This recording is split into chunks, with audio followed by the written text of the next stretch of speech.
Memorias que perduran de hoy, en pleno 6 de agosto, Día de la Patria, va a tener el privilegio de entrevistar a Guimer Zambrana Salas.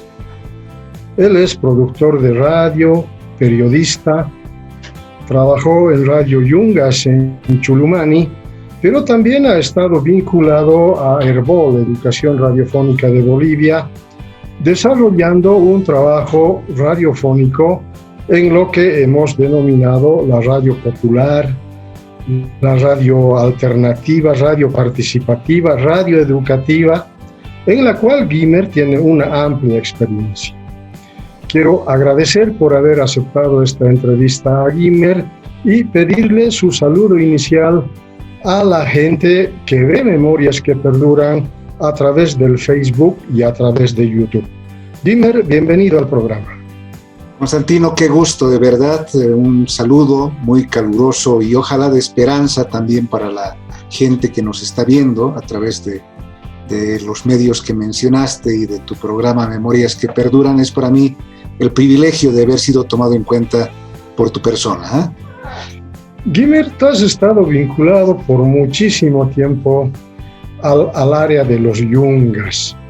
Quiero preguntarte, ¿tú has nacido por aquella región? Sí, he nacido en Irupana, que es uno de los municipios más lejanos en realidad de la región yungueña. Irupana colinda con la provincia Inquisibi y está ahícito también de Cochabamba, ¿no? O sea, prácticamente nos separa. La vinculación de Irupana con Cochabamba es muy fuerte, tanto así que te digo, mi abuela en realidad era cochabambina, ¿no?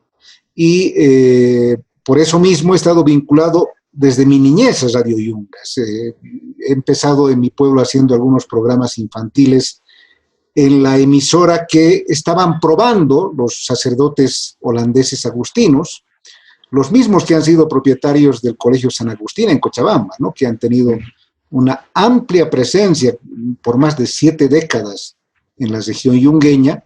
Entonces es desde entonces que he estado vinculado con la radio y con ellos, ¿no? ¿Qué características tiene Irupana, estimado Guimer? Bueno, Irupana es digamos, la región yungueña, era al menos un municipio muy diverso en producción. Evidentemente, se produce mucha hoja de coca desde siempre.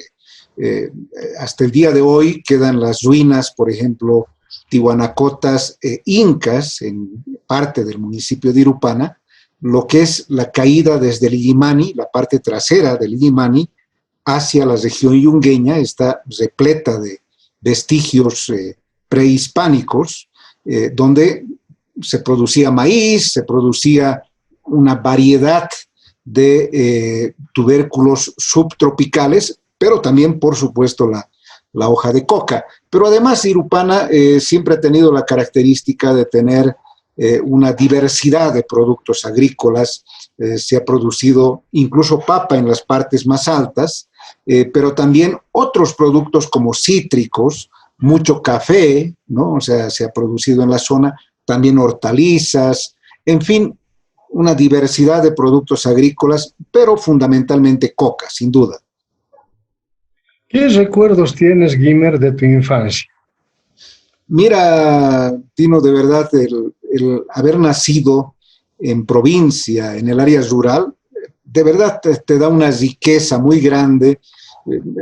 Primero que no hemos sido hijos de la televisión, ¿no? La televisión nos ha llegado a mí me llegó cuando en mi adolescencia la televisión, mucho más a la provincia, ¿no? Porque evidentemente el Canal 7 hay desde fines de los años 60, pero la provincia llegó pues en los años 80, entonces no hemos tenido esa posibilidad de ver la televisión desde muy temprano, lo cual también ha tenido determinadas ventajas.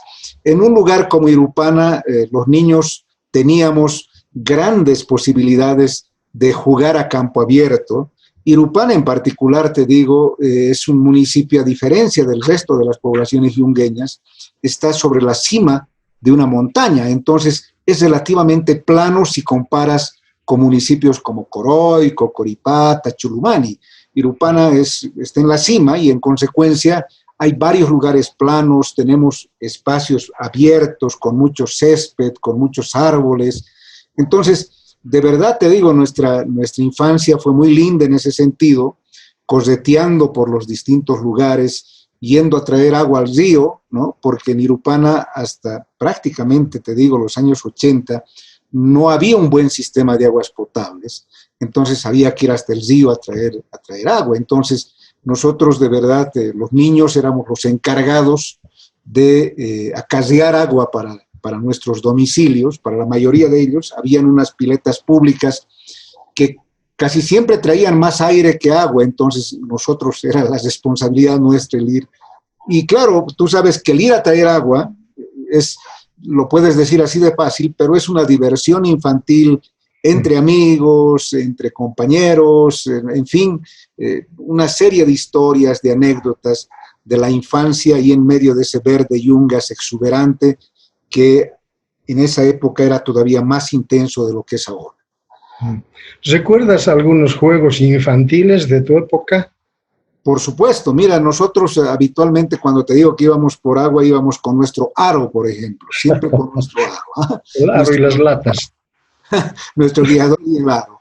Después, la muerte para los profesores en medio año escolar eran las canicas, ¿no? Lo que decimos las bolitas. Porque, claro, evidentemente te arruina la letra, ¿no? Aparte de arruinarte la letra, ensuciaba los cuadernos, ¿no?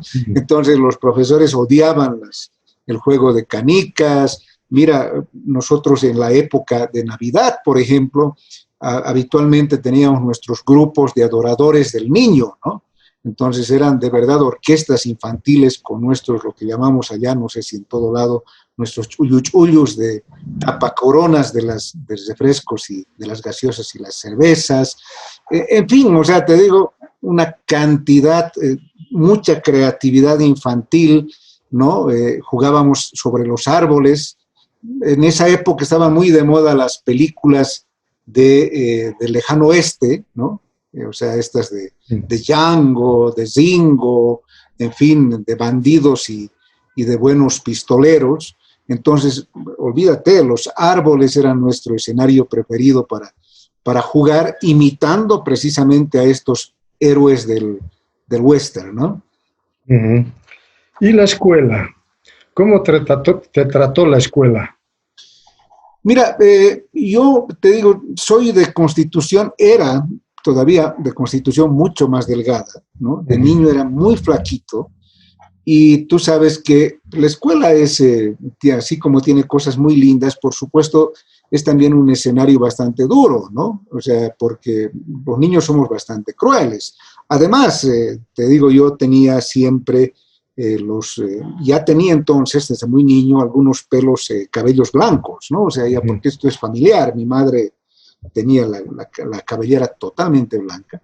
Entonces, por supuesto que he sido objeto a raíz de eso, de algunos, del bullying que ahora llaman, entonces se llamaba así. Entonces, yo siempre he tenido, pero la habilidad de tener de amigos a los más fuertes del curso, ¿no? Entonces ellos de alguna forma eran los que me protegían, ¿no? Lo que me ha permitido tener de verdad un paso por la escuela muy lindo, ¿no? O sea, te digo, más allá de estos hechos en los que por supuesto siempre hay encuentros, algo de violencia, etcétera, etcétera, para mí nunca se fue un problema. Y mira, te digo, hace poco un señor puso en el Facebook una foto mía agarrando el estandarte de mi escuela. Era de verdad, muy estudioso. Yo me crié únicamente con mi madre, ¿no? O sea, ella nos sacó adelante a 5 hermanos, somos 5, soy el menor de 5 hermanos. No conocí a mi padre porque él se fue cuando mi madre estaba embarazada de mí, ¿no? Entonces, mi madre se puso a los 5 sobre las espaldas y nos sacó adelante. Entonces, era una especie de compromiso con ella. Creo que los 5 hemos sido abanderados de la escuela de Irupana. Entonces, ¿por qué? Porque, claro, mi madre trabajaba mucho, ella era una persona que vendía helados en Irupana, en estas maquinitas a mano, en las que se baten a mano, y además de hacer otra cantidad de oficios, ¿no? Torcer cigarros, por ejemplo, que era algo bien típico en Irupana. Se torcía cigarros de tabaco natural para vender, ¿no? Entonces, ella hacía de todo, de absolutamente todo. Entonces, era una especie de compromiso nuestro con ella, ¿no? O sea, porque además, porque a pesar de esa situación de pobreza en la que vivíamos, ella jamás permitió que trabajemos, ¿no? O sea, hizo que, ella siempre decía, la educación es la primera, o sea, es la prioridad para ustedes. Tienen que educarse, tienen que salir. Ella olía bien que si hay alguna forma de mejorar tu estatus social, mejorar tu situación económica, etcétera, era la educación. Entonces, te digo, le he puesto mucho empeño a la escuela, de verdad. En la escuela siempre he sido un alumno destacado, siempre he estado peleando los primeros puestos, lo que hoy dirían medio corcho, medio corcho. ¿Y el ciclo secundario? También estudié en Irupana, ¿no? Hice el colegio en Irupana, pero por supuesto ahí sí, digamos, comencé a tener ciertas inclinaciones, digamos, más sociales, ¿no? Siempre he estado muy ligado a la Iglesia Católica, ¿no? Desde la pastoral infantil, luego la pastoral juvenil. Había gente que creía que casi mi destino era ser religioso, sacerdote, ¿no? Como que los agustinos me plantearon en varios momentos esa posibilidad. Pero entonces eso de alguna forma, y te digo, era ese momento tan rico en los años 80, en que la teología de la liberación estaba con mucha fuerza, ¿no? Entonces, más o menos tu vivencia religiosa era bastante política, ¿no? Entonces, te digo, he tenido la suerte de estar con monjas y curas de verdad extraordinarios, con una amplia mirada. No te estoy diciendo que eran los alfiles de la teología de la liberación, pero sí con una mirada que les permitía una amplitud muy grande en lo político. Entonces, mira, yo he tenido acceso a literatura, he leído, siempre digo, a García Márquez, gracias a las monjas colombianas de Irupana que tenían la colección completa de sus libros, y gracias a que me prestaban precisamente estos textos, entre otros, ¿no? Entonces, mi paso por el colegio ha sido, eso sí, ya mucho más comprometido, ¿no? En el grupo de alfabetización, con los campesinos de la zona, con la parroquia.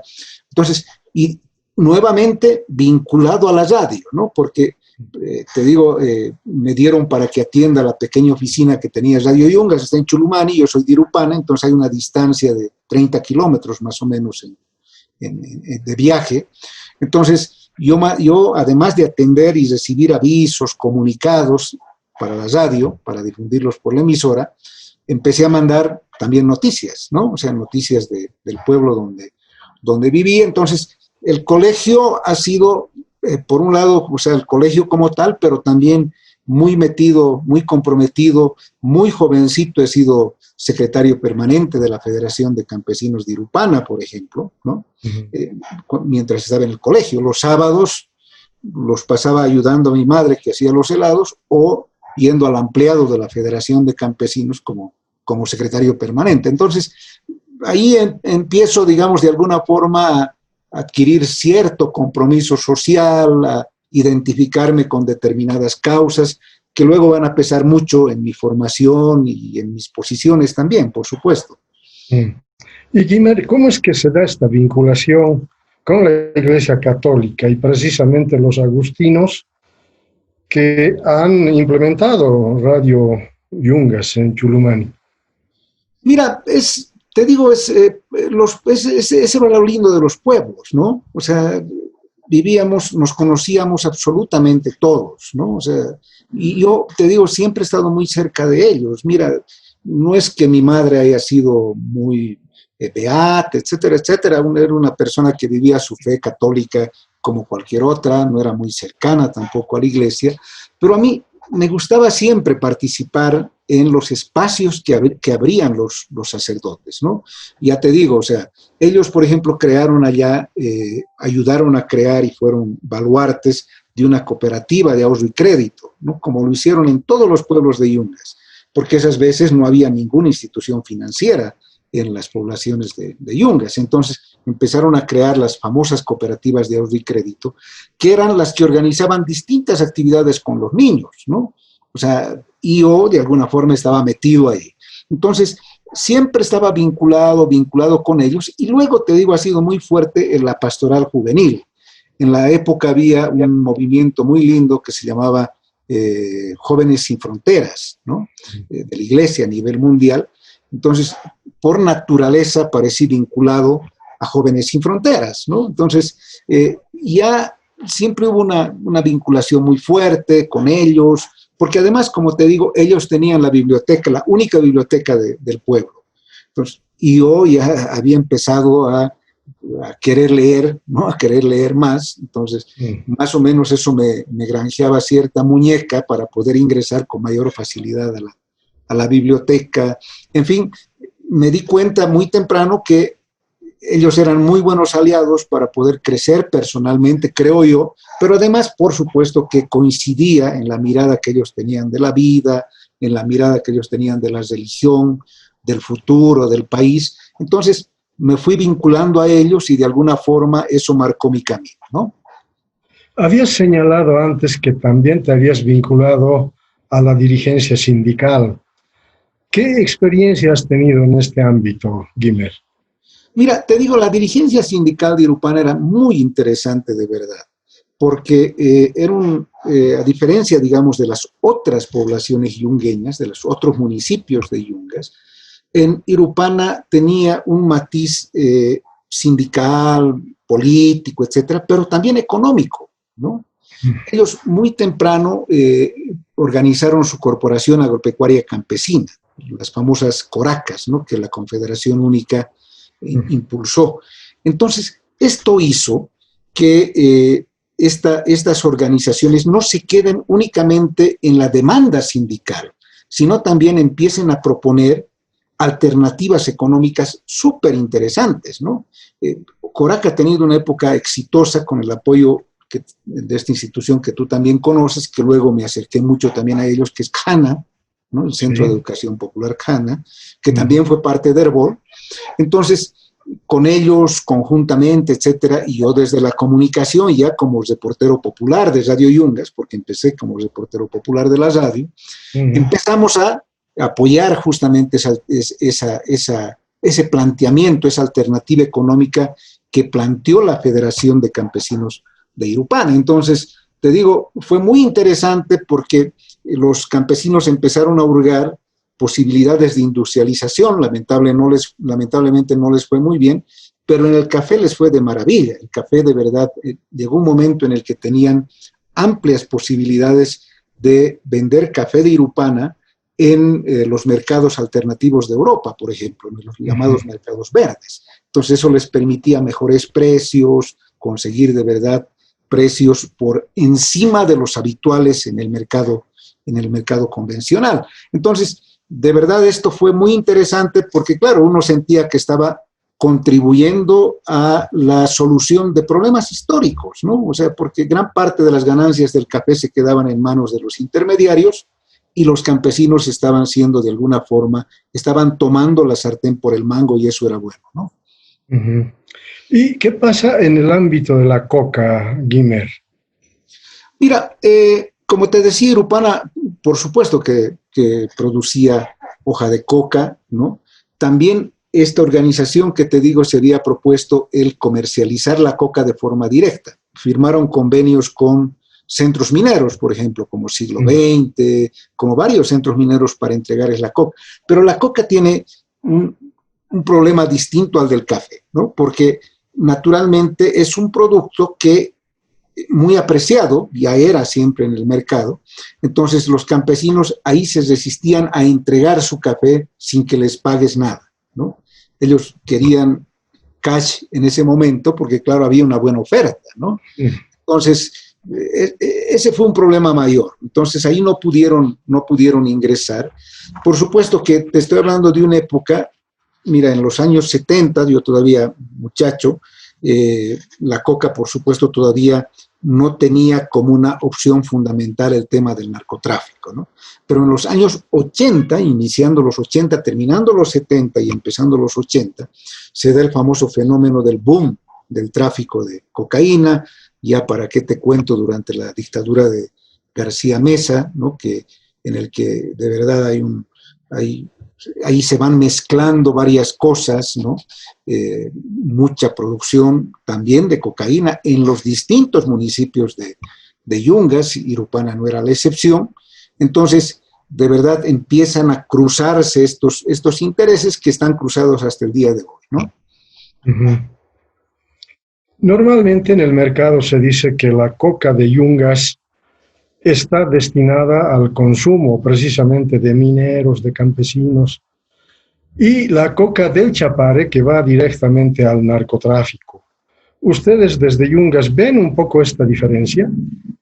Mira, en realidad, te digo, últimamente, en los últimos años, prácticamente se ha encontrado muy excepcionalmente algunas pozas de maceración en Yungas, ¿no?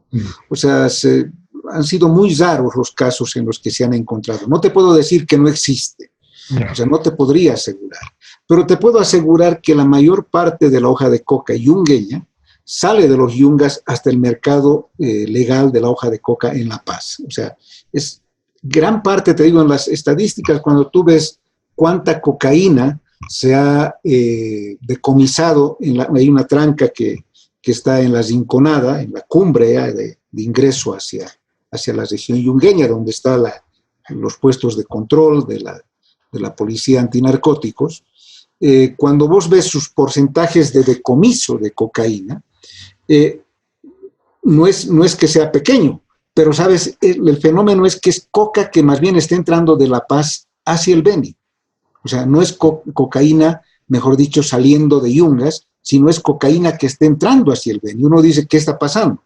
En realidad, lo que alguna vez me explicaron algunos oficiales de narcóticos es que es cocaína peruana que utiliza este tramo y este puente para llegar al Brasil, ¿no? O sea, es más la cocaína que ingresa desde La Paz hacia el Beni que la cocaína que sale desde Yungas hacia La Paz. Entonces, te puedo asegurar que gran parte de la hoja de coca de Yungas es evidentemente para el consumo tradicional. No te podría decir que ninguna de esta hoja de coca no se destina a las pozas de maceración. No, yo creo que quizá en otros lugares del país sí se lo hace, pero como te digo, que gran parte, la mayor parte de la coca yungueña es la que sale desde los Yungas hacia el mercado que está ubicado en la ciudad de La Paz. Luego, por supuesto, es muy difícil garantizarte, pero he visto en Santa Cruz, he viajado por todo el país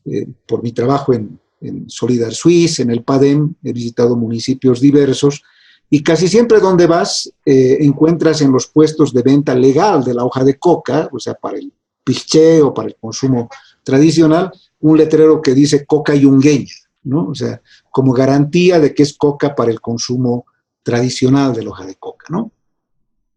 Guimer, ahora hablemos de Radio Yungas. ¿Cómo es que te vinculas a esta experiencia que propiciaron los agustinos en aquella región?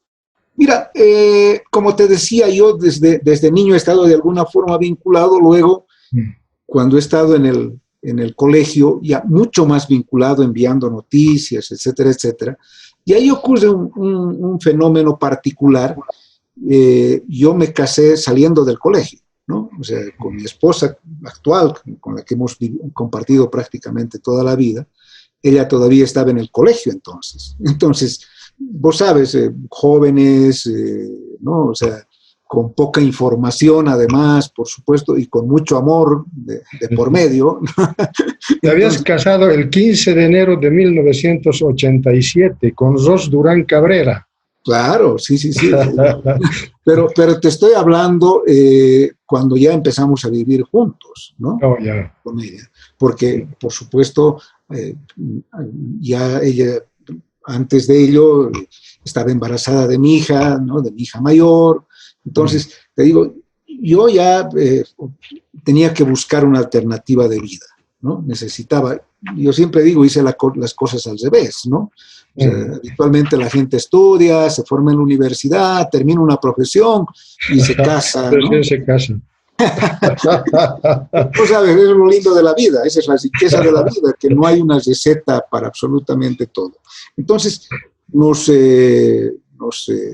empezamos a vivir juntos y yo, por supuesto, ya antes de eso, de empezar a vivir juntos, de esa fecha que tú mencionas, del 15 de enero, yo ya fui a Radio Yungas.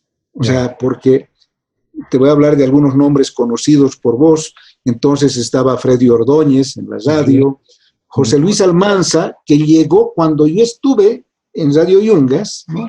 José Luis, un poquito más tarde llegó Franzulo también, y estaba una persona que para mí es definitiva en mi vida profesional, como es Andrés Hertz, ¿no? Andrés Hertz fue el autor de las famosas cartillas de la Noticia Popular de Aller, ¿no? Es un ex sacerdote católico belga, con el que hasta hoy tengo todavía contacto, ya Andrés está muy mayor en Bélgica. Entonces, llegué de verdad de un momento a la radio, te estoy hablando más o menos de los fines del 85, porque, claro, ellos vieron desde la radio, Andrés vio que yo tenía un potencial, ¿no? O sea, dijo, este muchacho que manda noticias desde Irupana, ¿no? Que tiene un discurso bastante radical, porque tenía un discurso muy radical, te digo, ¿no? Entonces, él agarró y dijo, ¿por qué no lo invitamos? Hicieron un llamado público, una invitación pública, jóvenes de Yungas que quieran formar parte de la radio. Yo me presenté, me eligieron, ¿no? O sea, y fui a trabajar a Radio Yungas. Pero, vos sabes, o sea, yo de verdad estaba muy enamorado ¿no? Bueno, sigo enamorado, pero ese amor juvenil, adolescente, etcétera, etcétera. Entonces dejé la radio a los 6 meses más o menos y me fui. Hasta que, como te digo, estaba en camino mi hija mayor, ¿no? Y ella, digamos, de alguna forma esto me creó una presión social que hizo que yo vuelva a plantear la posibilidad de volver a la radio, ¿no? Entonces, te digo, ahí de verdad encontré muy buenos amigos, compañeros que apoyaron mi retorno, como José Luis Almanza, por ejemplo, que se las jugó por mí. Y ahí sí empecé con este compromiso, además, y esta carga que ya tenía encima del matrimonio, etcétera, etcétera. Empecé mi andadura en Radio Yungas, empecé así como reportero del equipo de prensa, y llegué a he estado más o menos desde entonces 7 años en Radio Yungas. Hice carrera en Radio Yungas, es ahí cuando me vinculo a Herbol, me vinculo a estos espacios, y llegué a ser director de Radio Yungas, ¿no? Bastante joven, ¿no? Porque los agustinos me confiaron la posibilidad de manejar la radio. Entonces, de verdad te digo, si tengo una escuela es Radio Yungas, ¿no? En la que encontré gente tan abierta a compartir sus conocimientos como Freddy Ordóñez, como José Luis Almanza, Franzulo, los propios agustinos, el padre José Geldens, en fin, gente que me abrió un gran espacio, ¿no? Que me permitió desarrollar, digamos, todo el potencial que yo tenía guardado, y ahí la vinculación con Herbol, ¿no? Que fue definitiva. Tú sabes, era una época en la que Herbol organizaba talleres, pero así cada 2 meses creo que habían encuentros, talleres con José Ignacio López Vigil, que fue tan importante para mi formación, con el propio Adalid Contreras, con una cantidad de comunicadores latinoamericanos, con la Marita Mata, en fin, con una gran cantidad de gente que estaba teorizando en comunicación, que estaba poniendo en práctica cosas, innovando. Era el mejor momento de Aller, ¿no? de Herbol, y entonces creo que aproveché toda esa coyuntura, todo ese río revuelto a favor de la comunicación popular para poder alimentarme y de alguna forma estructurar toda esta inquietud y estas ganas que tenía de hacer comunicación, ¿no? Gimmer, ¿qué características tenía Radio Yungas?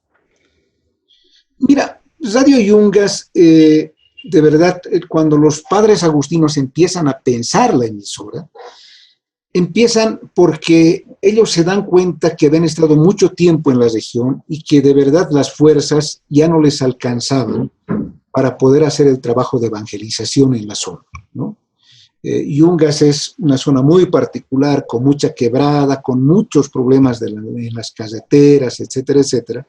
Entonces ellos se dan cuenta y dicen, nos puede ayudar el tener una emisora de radio, ¿no? Nos puede ayudar mucho el tener una emisora de radio. Entonces, ponen la radio y empieza naturalmente, la radio de alguna forma empieza también a ser medio tomada por las organizaciones sociales de la zona, ¿no? Porque si hay algo que manda en la zona es justamente la mayoría, pero la gran mayoría es gente del campo, ¿no?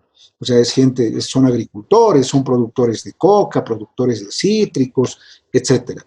Entonces, Radio Yungas empieza a convertirse en el centro, porque te digo, el gran problema es la comunicación, entonces no habían teléfonos, por ejemplo.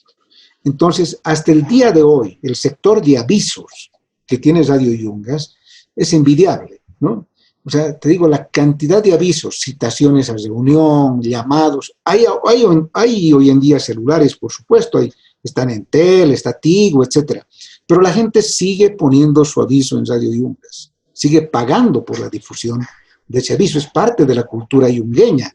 La gente sabe en las comunidades que sus reuniones el primer miércoles de cada mes, pero tiene que poner aviso para que se confirme que va a ser el primer miércoles de ese mes. Entonces, hay mucho eso, ¿no? Radio Yungas ha tenido la capacidad de crear una cultura de comunicación en Yungas, porque te digo, o sea, era la única emisora durante décadas, Radio Yungas en la región. Entonces, de alguna forma ha instituido esto. Hasta el día de hoy se sigue saludando en el cumpleaños de la gente con una canción que solicitas a la radio. Vas a entregar regalos, seguro que vas a mandar mensaje por WhatsApp, pero no puedes dejar de poner la salutación musical en la radio. Entonces, y además tenía un sistema de corresponsales, llamábamos, que eran los reporteros populares, este gran aporte a la comunicación que han hecho varias de las emisoras de Herbol, las ACLO, por ejemplo, lo han hecho igual con mucha fuerza y creo que lo siguen manteniendo. Y Radio Yungas tenía un sistema de reporteros populares muy fuerte a los que capacitaba y de los que recibía bastante información de las comunidades de base.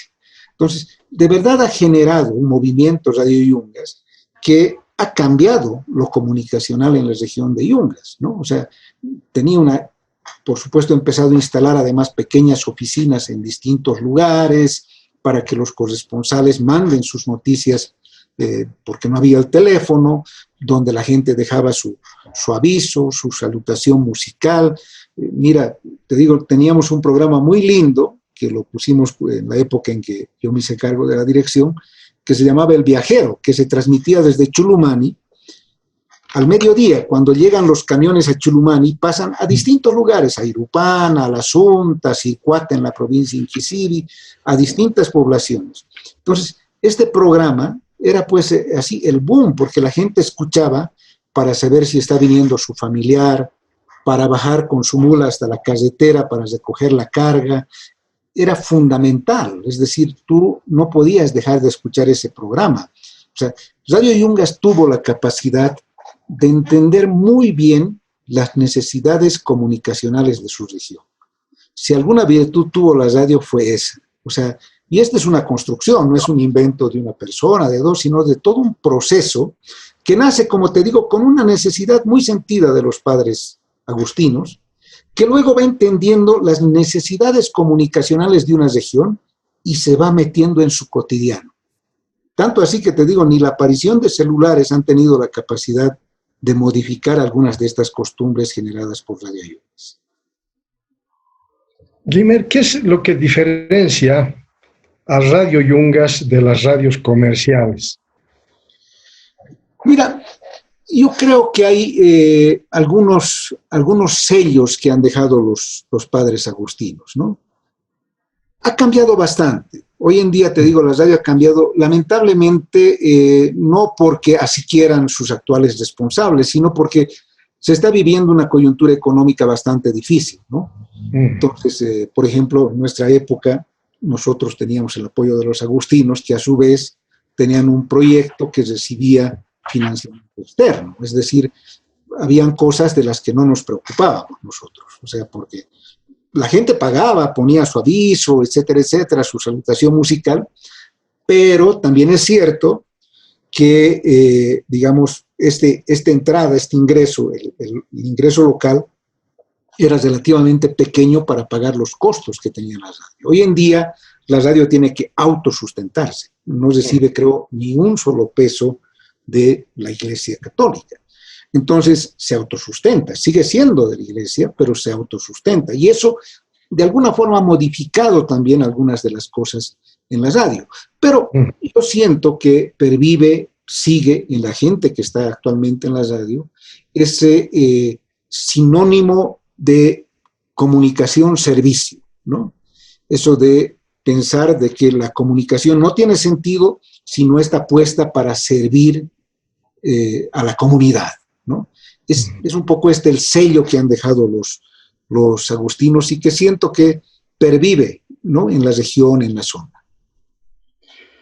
Si hablamos de logros, Guimer, a nivel personal, ¿cuáles serían los que te han propiciado precisamente en Radio Yungas?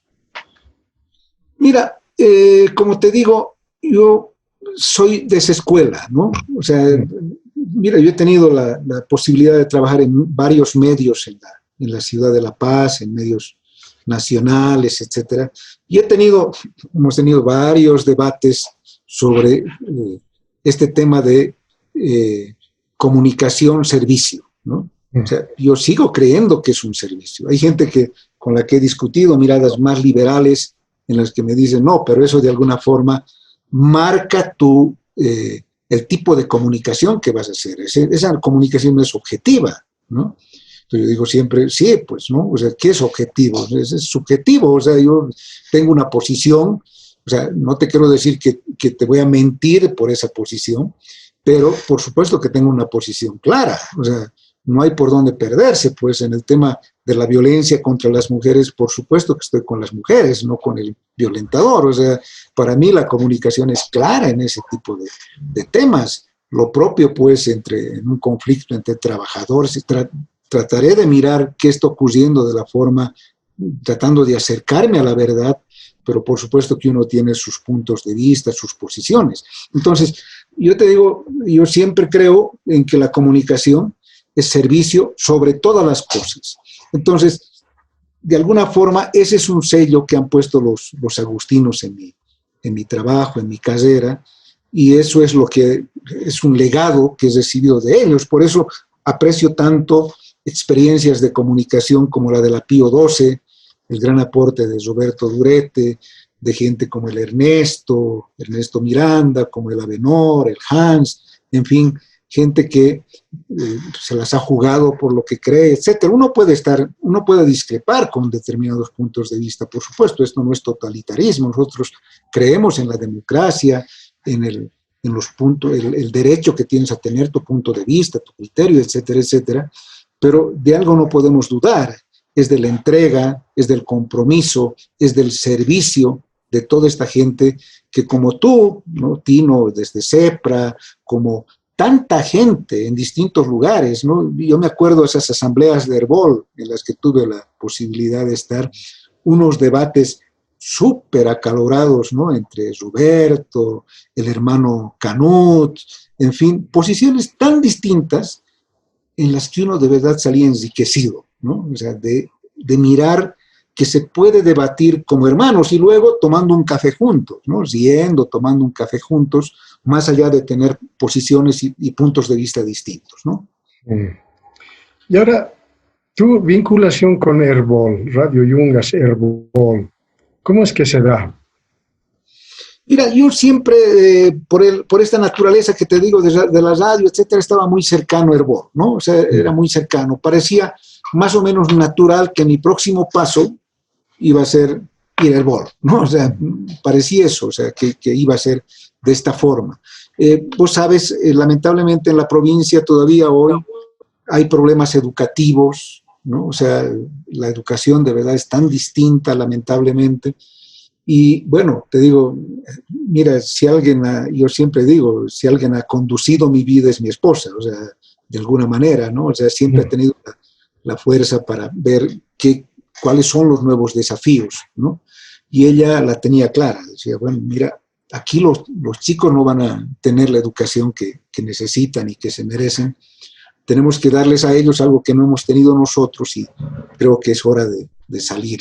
Entonces, te digo, yo siempre cuento que cuando me nombran director, los padres agustinos, yo llego a mi casa en Chulumani y comunico la buena noticia. Digo, oh, qué maravilla, me han nombrado director.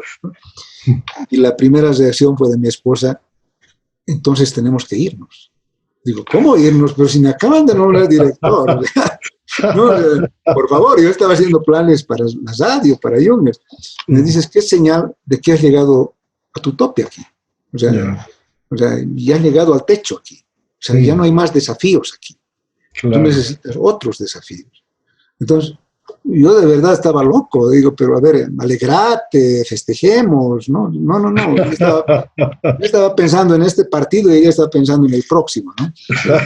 Una virtud tienen las mujeres es eso, ¿no? De siempre estar viendo más adelante que uno. Entonces, mira, yo también pensé que mi próximo paso era Herbol. Y no fue así, porque yo salí aquí a La Paz, en realidad a Radio Fides, ¿no? O sea, te digo, porque además de estar en Herbol, también mandaba noticias a la hora del país, ¿no? O sea, desde Chulumani, etc. Entonces, un día de esos, te digo así muy llamativo, estuve en Villa Fátima, había salido a La Paz, Villa Fátima es del lugar donde salen a Yungas los vehículos de La Paz, y un señor se baja de un auto con su gorra, unos lentes, etc., y me agarra, yo asustadísimo. Era el padre Eduardo Pérez Iribarne, ¿no? Para invitarme a salir a La Paz a trabajar en Radio Fides. Ya mi familia estaba aquí en La Paz, mi esposa se había salido con mis hijos, yo estaba ya ejerciendo la dirección de la radio. Entonces, de verdad, era muy difícil y Padre José, que era un tipo muy visionario, el momento en que supo que mi familia se salía a La Paz, me dijo, Guimer, vas a ser el próximo en irte, yo sé. Tu familia no está aquí y eso es así, es imposible. Entonces, claro, vamos a pensar en planes de ese tipo. Así que cuando ya le comuniqué al padre que me estaba viniendo a La Paz, o sea, él lo tomó más o menos como algo que ya sabía y que se temía, ¿no? Estuve un año en la dirección de la radio, no aguanté más porque a mi esposa se había venido. Salí a La Paz, estuve en Radio Fides un tiempito, o sea, no duró mucho porque luego me ofrecieron trabajo en otra institución de los jesuitas, en Fe Alegría, ¿no? Y luego, como es la vida, me fui a trabajar a Montero, a Radio María Auxiliadora. José Luis Almanza, que hicimos una gran amistad, o sea, siempre con mucho cariño, etcétera, me ofreció la posibilidad de irnos a Montero. Me fui a vivir a Santa Cruz, ¿no? A Montero con toda la familia, ¿no? Luego volví de Montero, aunque no creas, volví un tiempito a Radio Yungas a ayudarles a hacer la nueva programación. Jack Han estaba a cargo de Radio Yungas, entonces me ofrecieron una consultoría para ir a apoyarles con la nueva programación, y ahí recién entré a trabajar en Herbol. Y ese fue un amor de muchos años, de entradas, salidas, de entradas, salidas, de entradas, salidas. Entonces estaba Freddy Morales, ¿no? A cargo de la agencia de noticias Herbol. Entonces Freddy me invitó porque justo la radio también había empezado un informativo nacional, el Encuentro Nacional, así se llamaba, este informativo. Entonces Freddy quería que esté en la jefatura de informaciones de la agencia y me haga cargo del informativo, algo que ocurrió durante varios años, ¿no? Y entonces fue de alguna forma mi ingreso, porque ya te digo, estaba en Fides algunos meses, he estado con el padre Eduardo, etcétera, etcétera, y por supuesto que me habría quedado mucho tiempo, pero me presentaron la posibilidad de trabajar en Fe Alegría, y entonces fue mi salida de esta linda experiencia de la Fides, porque ahí vi la diferencia con el trabajo que hacíamos en Yungas, etcétera, etcétera. Y entonces me quedé en Herbol durante varios años, muy a gusto, trabajando con gente a la que siempre he apreciado y he admirado mucho, ¿no? Y de alguna forma poniendo en práctica cosas que había sembrado en Yungas, ¿no? Ujú. Pero una otra etapa de tu vida es el PADEM. ¿En qué circunstancias es que llegas al PADEM?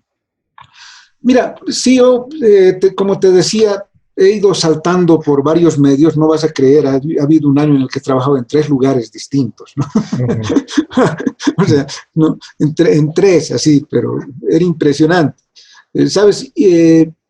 Luego de estar en la agencia de noticias Herbol, salté a una cosa que te digo, para mí es muy importante porque trabajé en presencia en el Ah, desaparecido periódico periódico católico. católico. Yo, mira, de niño vendí Presencia en mi pueblo, ¿no? Vendí el periódico Presencia, como te digo, ¿no? O sea, en todos estos afanes era tarde, llegaba a las 4 o 5 de la tarde el bus con el periódico, llevaba 20 ejemplares todos los días, y yo vendía esos 20 ejemplares. Entonces, para mí fue muy importante trabajar en presencia, ¿no? Tener la posibilidad de trabajar en presencia con gente muy querida, con gente de la que aprendí mucho. Te estoy hablando de Juan Carlos Marañón, Amparo Canedo, ¿no? Que ahora está en Cochabamba, que es Está una en profesional Cochabamba. extraordinaria. Ella estaba entonces de jefa de redacción de Presencia, con Andrés Gómez, ahí es donde trabajamos juntos con el Chino. El eh, Chino Gómez. Chino Gómez, con Helen Álvarez, con Drina Erguet. Te digo, Presencia en esa época tenía una redacción, pero para sacarse el sombrero, de verdad te digo, gente extraordinaria, ¿no? Varios de los cuales luego, Tino, se fueron a Cochabamba a los tiempos, se fueron 5 de ese equipo de Presencia.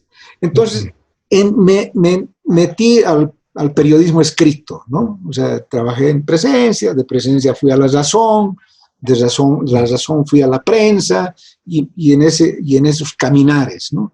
Hasta que un día recibo una llamada telefónica de Marlene Besíos, ¿no? Marlene Besíos, tal vez no les suena mucho, pero si les digo la doctora Edilicia, ¿no? Porque ella es la que encarna el personaje de la doctora Edilicia. Entonces, ella me llama y me dice, nos habíamos conocido en Yungas, en otras circunstancias con Marlene, porque su esposo trabajaba en un proyecto de Naciones Unidas que trabajaba en Yungas. Entonces Marlene me dice, oye, quisiera que te vengas a trabajar conmigo, me interesa tu experiencia de radio. Ella estaba como directora del PADEM. Había sucedido en ese cargo a una persona a la que quiero mucho y hasta el día de hoy siempre respeto, pero mucho, como es Carlos Soria Galvazo, ¿no? El Echi, que había sido director del PADEM desde sus inicios, ¿no?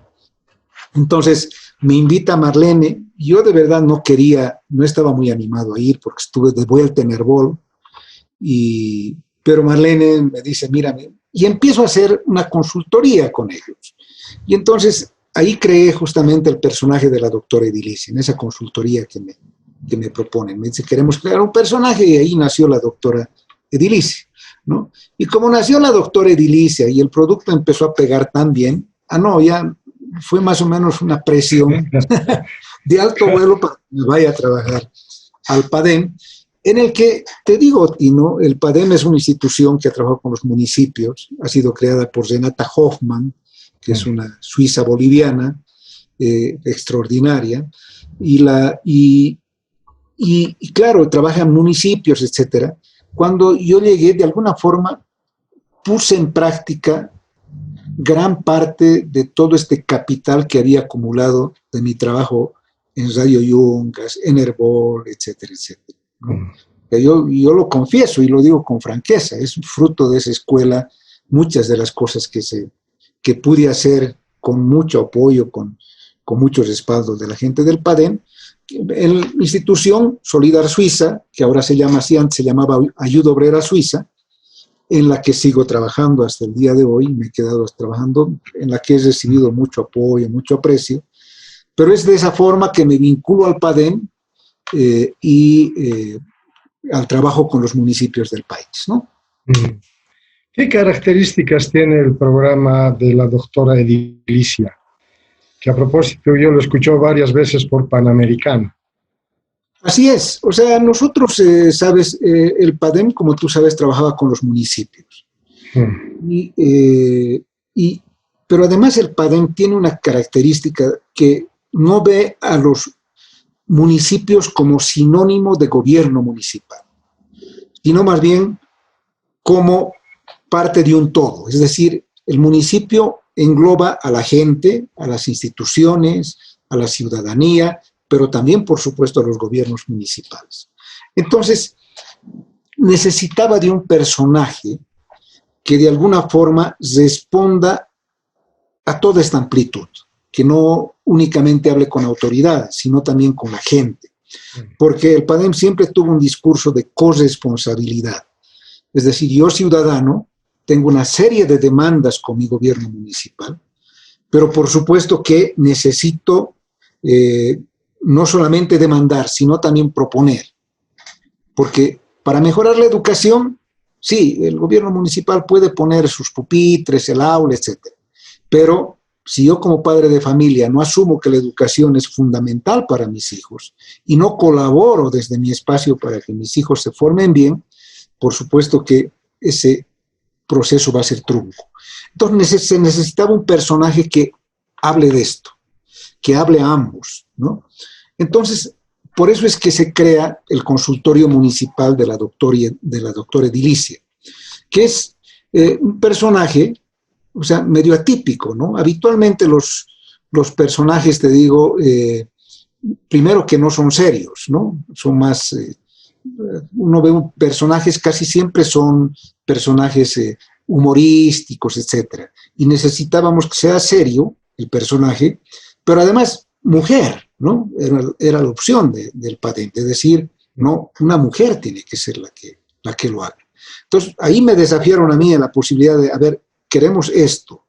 Entonces, te digo, fue así, a ver, muchos me dicen, ¿y de dónde salió el nombre de la doctora Edilicia? Bueno, vino de Edil, ¿no? O sea, porque Edil, claro. Los gobiernos ediles, entonces la Edilicia, entonces se llama Edilicia barrios por los espacios urbanos y campos por los espacios rurales. Entonces, empezamos a hacer, te digo, te cuento, un casting con varias locutoras de La Paz, muchas voces conocidas, y Renata Hoffman, que era la directora de Ayuda Obrera Suiza, nos dice un día, después de escuchar las voces que habíamos hecho del casting, dice, pero si este personaje tiene nombre y apellido, se llama Marlene Berríos. Ella era la directora del PADEM, Marlene, entonces.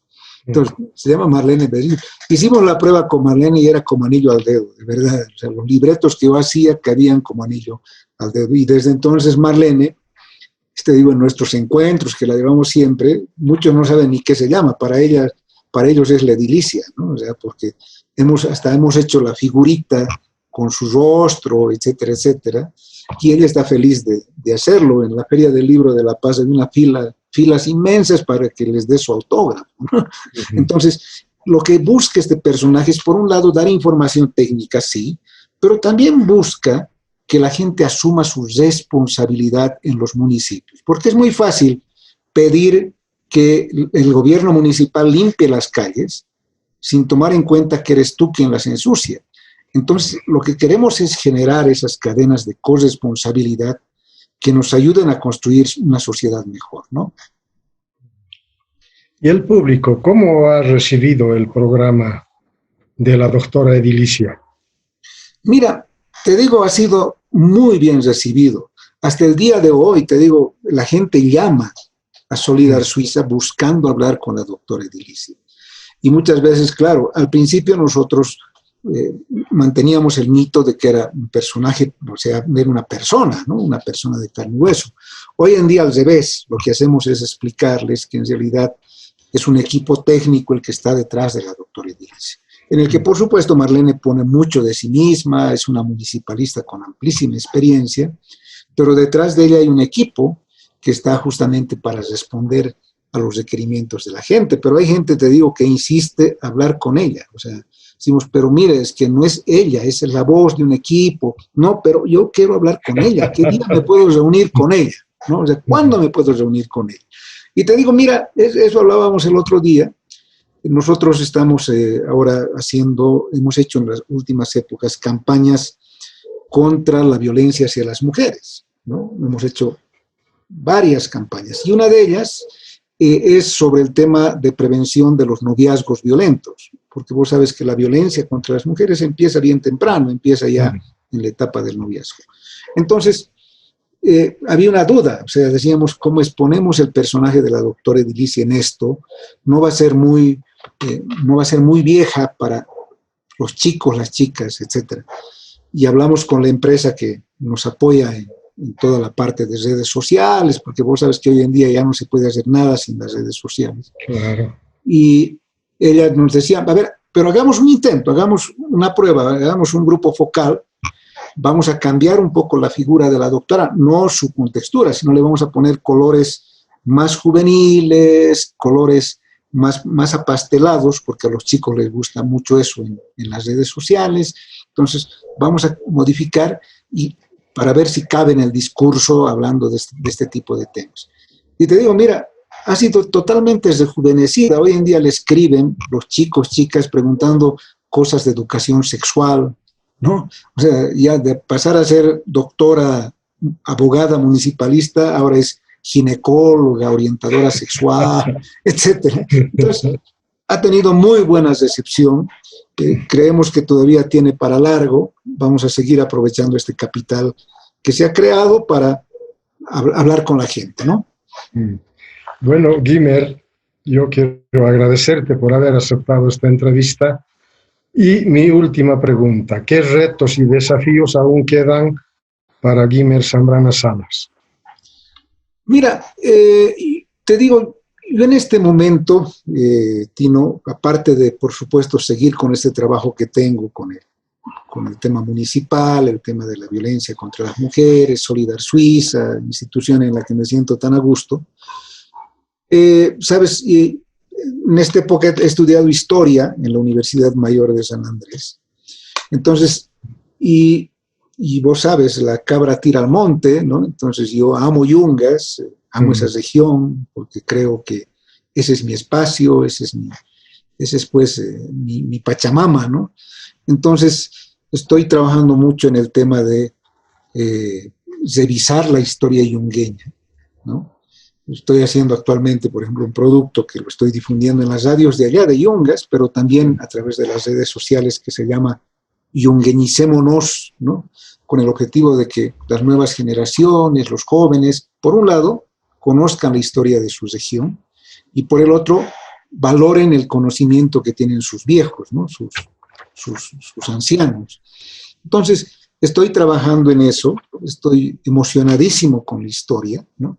Pero no es historia que huele a moho, ¿no? O sea, es historia que, como decimos por estos lados, huele a orguarita, dicen, ¿no? O sea, que se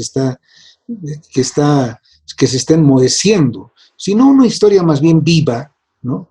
Que lo que trata de hacer es recordar que todo tiene un pasado, y más allá de que sea bueno o malo, o sea, no tiene por qué avergonzarnos, ¿no? Sino más bien, como dice Hobsbawm, este gran historiador inglés, o sea, dice, a la historia no hay que juzgarla, sino hay que entenderla, ¿no? Y ese es el papel, creo, que tenemos estas generaciones. Y en consecuencia, sin dejar de hacer comunicación, que es mi gran pasión, ¿no? Estoy intentando unir ambas pasiones, esta por la historia y tratar de ayudar a que, por un lado, los jóvenes, las nuevas generaciones sepan todo este caminar para que no cometamos los mismos errores que venimos cometiendo, tropezando con la misma piedra, y tengamos la capacidad sobre esas bases sólidas de proyectar un mejor futuro. Ojalá así sea, Tino. Seguro que sí. Con la pasión que tienes ahora por la comunicación y la historia, esto va a fluir. Y con esa pasión que tú sabes hacerlo desde siempre. Guimer, quiero agradecerte por haber aceptado esta entrevista y pedirte que te despidas del público, que va a haber memorias que perduran por Facebook Live y por YouTube. Tino, yo quiero agradecerte, de verdad. Mira, has hecho que durante esta más o menos hora en que hemos conversado, desempolve muchos recuerdos, ¿no? Te digo, la vida, uno se da cuenta en estos momentos de crisis como inéditas, como la que estamos viviendo, que los recuerdos son fundamentales, ¿eh? Que te digo, y no son fundamentales porque yo no soy de los que cree que todo el tiempo pasado fue mejor. O sea, no soy de quienes dicen que lo de antes fue mejor que lo actual, etcétera, etcétera. Yo creo que todas las generaciones viven su momento, ¿no? O sea, viven un momento que es producto de una historia. Si los jóvenes son como son ahora, en gran parte es porque nosotros, los adultos, hemos generado un contexto histórico en el que ellos se han formado. Entonces, somos corresponsables de ello. Entonces, te digo, son en estos momentos en que uno rememora, recuerda y trata de entender muchas de las cosas que ha hecho. Tú me has permitido durante este tiempo desempolvar esos recuerdos y puedes estar seguro que esta noche voy a soñarme con gran parte de las cosas que te he dicho. Te agradezco mucho, de verdad, y te felicito por la gran labor que estás desarrollando para aportar con un poquito, ¿no?, a entender lo que está pasando. O sea, es como ir hilvanando, ¿no?, ir tejiendo, ir revisando de dónde venimos y hacia dónde estamos yendo, y por ello te agradezco mucho, de verdad. El agradecido soy yo, estimado Guimer. De verdad hemos logrado recoger una semblanza de vida, de esa pasión por la comunicación, trabajando en Radio Yungas, entendiendo la problemática de la región yungueña. Hemos logrado hablar del tema de la coca, hablar de la Federación Sindical de Campesinos, en fin, hablar también de Radio Yungas, espacio que le ha permitido desarrollar habilidades, desarrollar capacidades comunicacionales que luego le abrirían una puerta hacia los medios en la ciudad de La Paz. Guimer nos ha señalado el tránsito de Yungas de Radio Yungas a Radio Fides, y luego también su incursión en los medios impresos, como La Razón, Presencia, La Prensa, desde donde ha podido desarrollar también habilidades por la noticia escrita. Pero interesante saber también que su trabajo ha estado en medio de medios de comunicación social, incluido el PADEM, donde ha sido el creador de este programa que ahora se llama La Doctora Edilicia, y que contribuye a los municipios con información, con aportes para que puedan desarrollar un trabajo en cada uno de los municipios. Interesante también saber que ahora está muy ligado al tema de la historia. Y este programa del que nos señala Yungueñicémonos, un poco difícil de pronunciar, es también un aporte que posibilita recoger la historia de los yungas como un aporte que va a quedar de aquí a largo plazo y que va a reflejar no solo el pasado, sino también el presente, lo fresquito que está ocurriendo ahora en los yungas, y que será importante también compartirlo en las redes sociales, compartirlo en los medios de comunicación a los que tiene acceso Guimer Zambrano. Ha sido grato poder conversar con Guimer, y pues yo me despido del programa Memorias que Perduran, invitándoles a que nos sigan permanentemente, escuchando y viendo estas entrevistas que recogen estas memorias que sin duda van a perdurar a lo largo del tiempo. Gracias, Guimer. Gracias, amigos, por haber seguido el desarrollo de este programa. Hasta pronto.